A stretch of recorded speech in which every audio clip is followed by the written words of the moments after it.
അസ്സലാമു അലൈക്കും വറഹ്മത്തുള്ളാഹി. വീടുകളെക്കുറിച്ച് പല കാര്യങ്ങളെക്കുറിച്ചും നമ്മൾ വീഡിയോ ചെയ്തിട്ടുണ്ട്. അപ്പോൾ അതിൽ വീട്ടിലേക്ക് നമ്മളിപ്പോൾ വഴി എങ്ങനെയാണ് നിർണ്ണയിക്കേണ്ടത്, അല്ലെങ്കിൽ എങ്ങനെയാണ് ഒരു വീട്ടിലേക്ക് വഴി വരുമ്പം ബെറ്റർ, അതാണ് നമ്മൾ ഈ വീഡിയോയിൽ പറയുന്നത്. ഇപ്പോൾ വീഡിയോയിലേക്ക് എല്ലാവർക്കും സ്വാഗതം.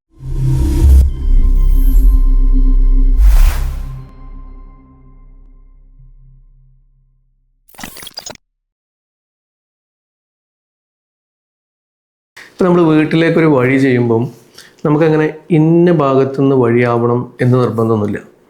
ഇപ്പോൾ ഒരു 10 സെൻറ്റ് റോഡിൻ്റെ സൈഡിൽ എടുക്കുന്ന ഒരാളെ സംബന്ധിച്ചിടത്തോളം അയാൾ ആ റോട്ടിൽ നിന്ന് നേരെ കയറുന്ന പോലെ ആയിരിക്കും വഴി ഉണ്ടാക്കുക.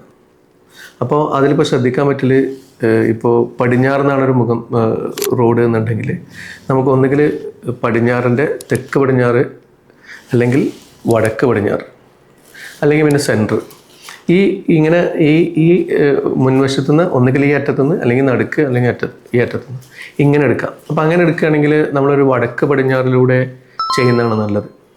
ഇനിയിപ്പോൾ അത് കുറച്ച് ഉയർന്നൊക്കെ സ്ഥലമാണെങ്കിൽ ഇപ്പോൾ വീട്ടിലേക്ക് നേരെ അങ്ങനെ കുത്തി ഇറങ്ങുന്ന രീതിയിൽ ഒരു വഴി അത്ര നല്ലതല്ല. അതേപോലെ വടക്കുന്ന് കിഴക്കുന്നൊക്കെ വഴി വരുന്നത് നല്ലതാണ്. ഇപ്പോൾ ഉദാഹരണത്തിന് അതിപ്പോൾ എങ്ങനെയാണെന്ന് വെച്ചാൽ, ഇപ്പോൾ നമുക്ക് കുറേ സ്ഥലമുണ്ട്, അതിലേക്ക് നമ്മളൊരു വഴി കൊണ്ടുവരികയാണ്, നമ്മളിങ്ങോട്ട് ഒരു അറ്റത്താണ് വീട് ചെയ്യുന്നത്. അങ്ങനെയാണെങ്കിൽ ഞാൻ നേരത്തെ പറഞ്ഞ പോലെ തന്നെ നിങ്ങൾക്ക് വടക്കുന്നോ കിഴക്കുന്നോ ഒക്കെ പരിഗണിക്കാവുന്നതാണ്. അപ്പം അങ്ങനെ ആയാൽ കുറച്ചും കൂടി നല്ലതാണ്. പിന്നെ നമ്മൾ വീടെടുക്കുമ്പോൾ വീടിൻ്റെ നേരെ മുന്നിലേക്ക് ഇങ്ങനെ കുത്തി ഇറങ്ങുന്ന പോലെ റോഡ് ചെയ്യാതിരിക്കണം നല്ലത്. അതായത് നമ്മുടെ സ്ഥലത്തേക്ക് ഒരു T ഷേപ്പ് പോലെ ചെയ്യാതിരിക്കുക. അതിപ്പം മെയിൻ റോഡ് നമ്മളെ റോഡിൽ നിന്ന് കുറച്ച് അകലെയാണ്, വീട്ടിൽ നിന്ന് നമ്മളെ സ്ഥലത്തു നിന്ന് കുറച്ച് അകലെയാണ്. അപ്പോൾ മൊത്തം സ്ഥലം നമ്മൾ തന്നെയാണ്, നമ്മൾ നേരെ ബാക്കിലാണ് വീട് ചെയ്യുന്നുണ്ടെങ്കിൽ നേരെ നമ്മൾ വീടിൻ്റെ നടുവിലേക്ക് റോഡ് വരുന്ന പോലെ T ഷേപ്പ് പോലെ ചെയ്യാതിരിക്കണം നല്ലത്. അതൊരറ്റത്ത് ചെയ്യുന്നതാണ് നല്ലത്.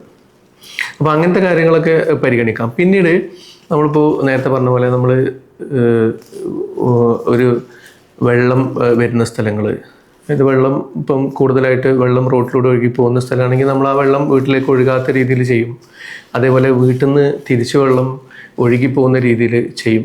ഇങ്ങനെയൊക്കെ നമ്മൾ വീടുകൾക്ക് ഇപ്പം വീട്ടിലേക്ക് വെള്ളം ഒഴുകുക, അതിൽ വീട്ടിന് സാമാന്യമായിട്ട് നമ്മൾ റോഡ് ലെവലിനേക്കാളും കുറച്ച് പൊങ്ങി ചെയ്യുന്നത് നല്ലത്. അപ്പോൾ നമുക്കൊരു കറക്റ്റ് ഇന്ന സ്ഥലത്തൂടെ റോഡ് വേണം, അല്ലെങ്കിൽ ഇന്ന സ്ഥലത്തൂടെ വഴി വേണം, അങ്ങനെയൊന്നൊരു കണക്കൊന്നുമില്ല. ഇപ്പോൾ തെക്കുന്ന് റോഡ്, ഇപ്പോൾ നമ്മളൊരു റോഡ് ഉണ്ടാക്കുകയാണെങ്കിൽ നമുക്ക് നേരിട്ട് തെക്കുന്ന് ചെയ്യാതിരിക്കുകയാണ് നല്ലത്. നേരെ മറിച്ച് നമ്മൾ തെക്കുന്നാണ് നമുക്ക് ഓൾറെഡി നമ്മൾ എടുത്ത സ്ഥലത്തിൻ്റെ, അല്ലെങ്കിൽ നമ്മൾ എടുക്കാൻ പോകുന്ന സ്ഥലം തെക്കുന്നാണ് റോഡ്, പ്രശ്നമൊന്നുമില്ല. അതിൻ്റെ മുൻവശം നമുക്ക് തെക്കോട്ട് ചെയ്യാവുന്നതാണ്, കുഴപ്പമൊന്നുമില്ല. പക്ഷേ അതിൻ്റെ സ്റ്റെപ്പും വീട്ടിലേക്കുള്ള പ്രവേശനം മെയിൻ ഡോറും നമ്മൾ തെക്ക് ഭാഗത്തു നിന്ന് ഒഴിവാക്കിയിട്ട് കിഴക്ക് ഭാഗത്താണ് ബെറ്റർ. ഇനി അത് പടിഞ്ഞാറ് ഭാഗത്തേക്കും വേണമെങ്കിൽ ചെയ്യാം. അത് ആ വീടിൻ്റെ സ്ഥാനത്തിനനുസരിച്ച് ചില വ്യത്യാസങ്ങളപ്പോൾ ഉണ്ടാവും. പടിഞ്ഞാറിന് ചെയ്യാനേ നമുക്ക് പറ്റുള്ളൂ എന്നുണ്ടെങ്കിൽ നമ്മൾ അതിനനുസരിച്ച് അതിൻ്റെ സ്ഥാനത്തിലും ബാക്കി ചെറിയ കാര്യങ്ങളിലും കുറച്ച് വ്യത്യാസം വരുത്തേണ്ടതുണ്ട്.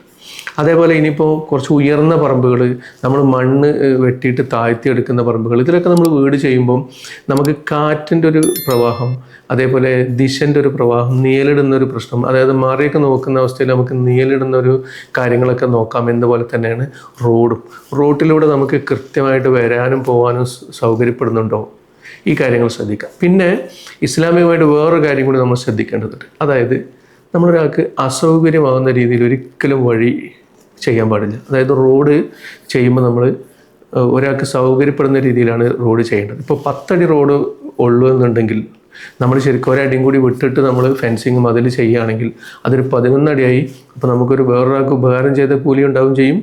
അതേപോലെ തന്നെ നമ്മൾ ഉപയോഗിക്കാൻ നമുക്ക് കുറച്ച് സൗകര്യം കിട്ടുകയും ചെയ്യും. ഇപ്പോൾ നമ്മൾ വീടിനോട് ചേർന്നിട്ട് വേറൊരു റോഡ് പോകുന്നുണ്ടെങ്കിൽ അവർക്ക് ഇപ്പോൾ ഒന്ന് വളച്ചു കൊടുക്കാത്ത ആളുകളൊക്കെ നമ്മൾ എത്രയോ കാണുന്നതാണ്. ഇപ്പം ഇപ്പോൾ ഈ വീഡിയോ നമ്മൾ ചെയ്യാൻ തന്നെ കാരണമായ ഒരു കാര്യം എന്ന് വെച്ചാൽ, ഇപ്പം ഇന്നലെ നമ്മളൊരു സ്ഥലം കാണാൻ പോയിട്ടുണ്ടായിരുന്നു. അപ്പോൾ അവിടത്തേക്ക് വണ്ടി തിരിവില്ല. റോഡൊരു 10 അടി ഉണ്ട്, അവിടുന്ന് അവരെ വീട്ടിലേക്കുള്ള റോഡും 10 അടി ഉണ്ട്. പക്ഷേ ഈ മുന്നത്തെ ആൾ അവിടെ ഇങ്ങനെ ആ റോഡിലേക്ക് കയറുന്നത് ഒന്ന് വളച്ചു കൊടുത്തില്ലെങ്കിൽ വണ്ടി സുഖമായിട്ട് കയറാൻ പറ്റും. പക്ഷെ അവർക്കത് പറഞ്ഞിട്ട് പോലും അവർ ചെയ്തു കൊടുത്തില്ല. അതൊന്നും ചോദിക്കേണ്ട കാര്യമൊന്നുമല്ല. ഒരാൾക്ക് നീ നിൻ്റെ സുഹൃത്തിന് സഹായം ചെയ്താൽ നിനക്ക് ഞാൻ സഹായം ചെയ്യും. നീ നിൻ്റെ സുഹൃത്തിന് ഇളവ് കൊടുത്താൽ നിനക്ക് ഞാൻ ഇളവ് തരും. നീ നിൻ്റെ സുഹൃത്തിൻ്റെ പോരായ്മകളെ മറച്ചു വെച്ചാൽ നിൻ്റെ പോരായ്മകളെ ഞാൻ മറച്ചു വെക്കും. ഇതാണ് പടച്ചവൻ പറഞ്ഞിട്ടുള്ളത്. അപ്പോൾ നമ്മളൊരാൾക്ക് ചെയ്തു കൊടുക്കുന്നത് നന്മയാണെങ്കിൽ ആ തിരിച്ച് നന്മ നമുക്ക് എന്തായാലും ഇസ്ലാമിൽ ആവശ്യപ്പെടാം. അത് പടച്ചവൻ എന്തായാലും തരും. അത് നമ്മൾ അവകാശമായി. പിന്നെ അപ്പോൾ നമുക്ക് ആ നന്മ എന്തായാലും തിരിച്ചു കിട്ടും. അപ്പോൾ അതേപോലെയാണ് നമ്മൾ വീട്ടിലേക്ക് വഴി ഒരുക്കുമ്പം അത് മറ്റൊരാൾക്ക് ദോഷമാവാതിരിക്കുക എന്നുള്ളത് പ്രത്യേകിച്ച് നമ്മൾ ശ്രദ്ധിക്കേണ്ടതാണ്. പിന്നെ വഴിയിൽ വേസ്റ്റ് ഇടാതിരിക്കുക, ഇസ്ലാമിൽ ശുദ്ധി, മറ്റുള്ളവർ ഉപദ്രവിക്കാതിരിക്കുക, അങ്ങനത്തെ കാര്യങ്ങൾക്കൊക്കെ വളരെ പ്രാധാന്യമുണ്ട്. ചില ആളുകൾ ചിലപ്പോൾ ഗേറ്റ് വെക്കുന്നത് മറ്റുള്ളവർ ഉപദ്രവിക്കാൻ വേണ്ടിയിട്ട് ഗേറ്റ് വെക്കുന്ന ആളുകൾ ഞാൻ കണ്ടിട്ടുണ്ട്. അതേപോലെ മറ്റുള്ളവർ കയറുന്നതിന്, ഇപ്പോൾ വണ്ടിയൊക്കെ ചിലപ്പോൾ നമ്മൾ റോഡ് സൈഡിൽ കുറച്ച് സൗകര്യമൊക്കെ ഉണ്ടെങ്കിൽ വണ്ടിയൊക്കെ തിരിക്കൂലേ, അപ്പോൾ അതിന് വേണ്ടിയിട്ട് അവിടെ കല്ല് വെക്കുന്ന ആളുകൾ നമ്മൾ കണ്ടിട്ടുണ്ട്. അപ്പം നമ്മൾ ശ്രദ്ധിക്കേണ്ടതാണ്, നമ്മളെ വീട്ടിലേക്ക് വഴി വെക്കുക എന്നുള്ളത് മറ്റൊരാളെ ബുദ്ധിമുട്ടിക്കാനോ അല്ലെങ്കിൽ നമ്മൾ വഴി വെച്ചിട്ട് മറ്റൊരാൾ ഉപയോഗിക്കുന്നതിന് നമ്മൾ പിന്നെ തടസ്സപ്പെടുത്തുകയൊക്കെ ചെയ്യുമ്പോൾ അത് നമുക്ക് ദോഷമായിട്ടാണ് ബാധിക്കുക. അപ്പോൾ വഴിക്ക് അങ്ങനെ പ്രത്യേകിച്ച് ഇതൊന്നും നമ്മളിത് പറയുന്നില്ല. വഴി വീട്ടിലേക്ക് നേരെ കുത്തി ഇറങ്ങുന്ന രീതിയിൽ വരാതിരിക്കുക, ഒരു T ഷേപ്പിൽ വീടിൻ്റെ നടുക്കിലേത് വരാതിരിക്കുക. അപ്പോൾ പടിഞ്ഞാറാണ് മുഖമെന്നുണ്ടെങ്കിൽ തെക്ക് പടിഞ്ഞാറിന് പകരം വടക്ക് പടിഞ്ഞാറ് തിരഞ്ഞെടുക്കാൻ ശ്രമിക്കുക. പിന്നെ തെക്ക് കിഴക്കിന് പകരം വടക്ക് കിഴക്ക് തിരഞ്ഞെടുക്കാൻ ശ്രമിക്കുക. ഇങ്ങനെ ഓരോ സ്ഥലത്തിനനുസരിച്ച് വ്യത്യാസം ഉണ്ടാവും. പക്ഷെ അതേപോലെ തന്നെ അപ്പോൾ നമ്മൾ അതിൽ ചെയ്യുന്ന വീടിൻ്റെ ദിശ, സ്ഥാനം ഒക്കെ അനുസരിച്ച് ചില വ്യത്യാസങ്ങൾ വരും. അപ്പോൾ അത് നിങ്ങൾ വ്യക്തമായിട്ട്, അങ്ങനെ ഭയങ്കരമായിട്ട് ഇത് കറക്റ്റായിട്ട് ചെയ്യണമെന്നൊക്കെ ആഗ്രഹം ഉണ്ടെങ്കിൽ ഇപ്പം ഒരാളെ കാണിച്ച് ചെയ്യുന്നതായിരിക്കും നല്ലത്. അപ്പോൾ വഴിക്ക് അങ്ങനെ വഴി വെക്കുന്നതിന് പ്രത്യേകിച്ചൊരു നിയമങ്ങളൊന്നുമില്ല. ഈ കുറച്ച് കാര്യങ്ങൾ പരിഗണിക്കാവുന്നേ ഉള്ളൂ. പിന്നെ നമ്മൾ വീട് ഗേറ്റൊക്കെ വെക്കുമ്പം വീടിൻ്റെ ഫ്രണ്ട് ഡോറിൻ്റെ നേരെ മുന്നിൽ ഫില്ലർ വരുന്ന രീതിയിൽ ചെയ്യാതിരിക്കുക. അതേപോലെ തടസ്സം വരുന്ന, ഇപ്പം ഗേറ്റിൽ നിന്ന് നേരെ കയറി വരുമ്പോൾ തടസ്സങ്ങളൊക്കെ ഇല്ലാത്ത രീതിയിൽ, ഇപ്പോഴത്തെ കാലത്ത് വണ്ടിയൊക്കെ തിരിക്കാനായതുകൊണ്ട് അതൊന്നും പിന്നെ ആരും വീട്ടിലുണ്ടാവാറില്ല. പക്ഷേ മുമ്പ് അങ്ങനെ ആയിരുന്നില്ല. മുമ്പ് വണ്ടിയൊന്നും ഇല്ലാതെ കൊണ്ട് തന്നെ നമ്മൾ വീട്ടിലേക്കുള്ള വഴി വെച്ചാൽ ചിലപ്പോൾ അതിൻ്റെ മുന്നിൽ തെങ്ങും ഇതൊക്കെ ഉണ്ടാവും. ആളുകൾക്ക് നടന്നു വരാനാണെങ്കിൽ ആ പ്രശ്നമൊന്നും പഴയ കാലത്ത് നോക്കാറില്ല. അപ്പോൾ ഇപ്പം അങ്ങനെയൊന്നുമില്ല, അതൊക്കെ ശ്രദ്ധിക്കാറുണ്ട്. അപ്പോൾ അതുകൊണ്ട് തന്നെ ഈ വീടിൻ്റെ നേരെ മുന്നിൽ നമ്മൾ ഗേറ്റ് വെക്കുമ്പോൾ ഫ്രണ്ട് ഡോറ് എവിടെയാണോ അതിനനുസരിച്ചൊക്കെ നമുക്കിപ്പോൾ ചില വീടുകൾക്ക് പ്ലാനിൽ സെൻട്രലായിരിക്കും, ചില വീടുകൾ ഒരു സൈഡിലായിരിക്കും, ചില വീടുകളിൽ ഇപ്പം വീടിൻ്റെ സ്ഥലത്തിൻ്റെ നീളത്തിനും വീതിക്കൊക്കെ അനുസരിച്ച് വ്യത്യാസങ്ങളുണ്ടാവും. അപ്പോൾ അതും കൂടെയൊക്കെ ഒന്ന് പരിഗണിച്ചിട്ട് ഇപ്പോൾ പ്ലാനൊക്കെ ആയതിന് ശേഷം ഇപ്പോൾ നമ്മളൊരു മെയിൻ ഗേറ്റ് ഉണ്ടാക്കുകയാണെങ്കിൽ നമ്മളത് വീട് ഏകദേശം പൂർത്തിയായതിൻ്റെ ശേഷം ആണ് ഉണ്ടാക്കുകയാണ് നല്ലത്. വീടിൻ്റെ ഒരു ലാൻഡ്സ്കേപ്പിംഗ് ചെയ്യുന്ന ഒരു ഘട്ടത്തല്ലോ, അപ്പോഴും ശരിയാക്കുകയാണ് നല്ലത്. അതിന് മുമ്പ് ഒരു ഐഡിയ ഉണ്ടായിരിക്കണം. പക്ഷേ ചെയ്യുന്നത് ഇപ്പം പ്ലാൻ വീടാക്കുമ്പോൾ തന്നെ നമുക്ക് ഏകദേശം ഒരു ഐഡിയ ഉണ്ടായിരിക്കണം. പക്ഷേ ഏറ്റവും ചെയ്യാൻ നല്ലത് അതിൻ്റെ ഒരു ഫൈനൽ ഇതിലേക്ക് നമ്മൾ കൺസ്ട്രക്ട് ചെയ്ത് വരുമ്പം ആ ഫൈനൽ കാര്യങ്ങൾ ചെയ്യാൻ നല്ലത് വീടിൻ്റെ ഒരു ലാൻഡ്സ്കേപ്പിൻ്റെ ഒരു ഘട്ടത്തിലേക്ക് വരുമ്പോഴാണ്.